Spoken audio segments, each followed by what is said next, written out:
Karibu kwa mara nyingine tena katika vipindi vyetu hivi vya elimu na maarifa. Leo katika elimu na maarifa tunaangazia zaidi juu ya ujasiriamali na ni namna ya utengenezaji wa unga wa lishe. Nilishawahi kufundisha somo la utengenezaji wa unga wa lishe, lakini kwa mara ya kwanza tujifunza namna ya kutengeneza unga wa lishe kwa kutumia malighafi aina 7.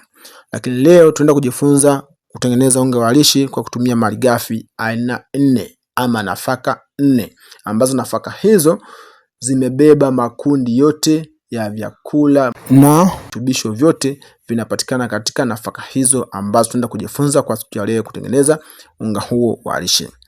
Somo hili limeombwa na baadhi ya watu kutokana kwamba baadhi ya nafaka katika mikoa mingine hazipatikani. Wameniomba niweze kufundisha utengenezaji wa lishe kwa kutumia nafaka chache ambazo wanaweza wakazipata kwa urahisi kulingana na mazingira ambapo ulipo wewe. Kwa hiyo nafaka hizi ambazo tunaenda kujifunza kutengeneza unga wa lishe zinapatikana kwa urahisi mazingira yoyote yale. Kikubwa kabisa kuwa na mimi kuanzia mwanzo mpaka mwisho. Lakini pia nikusihi, kama ndio mara yako ya kwanza unatembea channel hii, hakikisha una subscribe kisha unaruhusu alama ya kengele ili kila tutapoweka taarifa zetu uweze kuzipata kiurahisi zaidi. Lakini pia usisahau kushare na kucomment hapo chini kama utakuwa umelipenda somo hili. Nami nitapita kusoma comment zote na kuzijibu zote. Kwa hiyo usisahau kucomment na kulike pia. Tuendelee. Kwa siku ya leo tunajifunza utengenezaji wa unga wa lishe na malighafi tutakazoenda kuzitumia ni kama ifuatavyo. Malighafi ya kwanza kabisa ni ulezi, ya pili ni ngano, ya tatu ni ufuta na ya 4 ni mchele. Lakini kuna baadhi ya watu huwa wanahitaji kuweka mbegu za maboga na wengine wanahitaji mpaka kuweka iliki. Sasa hapa ni pombe. Utakapoweka iliki, uweka kwa kiasi kidogo sana kulingana na vipimo nitakavyokupatia mimi hapa. Na pia kama utahitaji kuweka mbegu za maboga, uweka kwa kiasi kidogo kwa sababu mbegu za maboga ni kwa ajili ya kupata zinc. Kwa hiyo ukitumia vipimo nitakavyokupatia mimi, hakikisha mbegu za maboga unaweka kiasi, zisifike hata hiyo robo kilo. Baada ya kupata nafaka hizo nilizokutajia, hakikisha unaweza kuziosha vizuri. Unasafisha vizuri kabisa, uchafu wote unatoka. Baada ya kumaliza kusafisha, unazianika. Baada ya kuzianika zitakauka.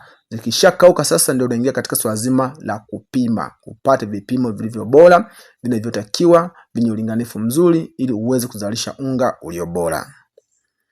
Malighafi ya kwanza utakaanza kuipima, hakikisha unapima ulezi upate nusu kilo. Utapima ulezi upate nusu kilo. Ya pili utapima ngano. Ngano utapima kilo 1. Tatu utapima ufuta. Ufuta utapima robo kilo. 4 utapima mchele. Mchele utaweka kilo 2.5. Lakini pia kama utahitaji kutumia iliki, weka kwa kiasi kidogo sana. Na kama utahitaji kuweka mbegu za maboga pia, weka kwa kiasi kidogo sana ili kuweza kuongeza zinki ambayo unahitaji kutoka katika mbegu za maboga. Angalizo, hakikisha vyote hivi umeviosha na mikono yako ni misafi, vyombo vyako ni visafi. Kama hautoweza kuzingatia usafi, basi unga utakaokuwa umeuzalisha utakuwa hauna ubora wowote. Kwa sababu unga utatumiwa kama chakula. Kumbuka kwamba kama bidhaa yako unayotengeneza hujazingatia usafi, na kwamba mtu atakayeenda kutumia unga huu atapata madhara ndani ya mwili. Kwa hiyo ili mtu asipate madhara, hakikisha unga wako umeutengeneza katika mazingira mazuri, vyombo vyako vikiwa safi.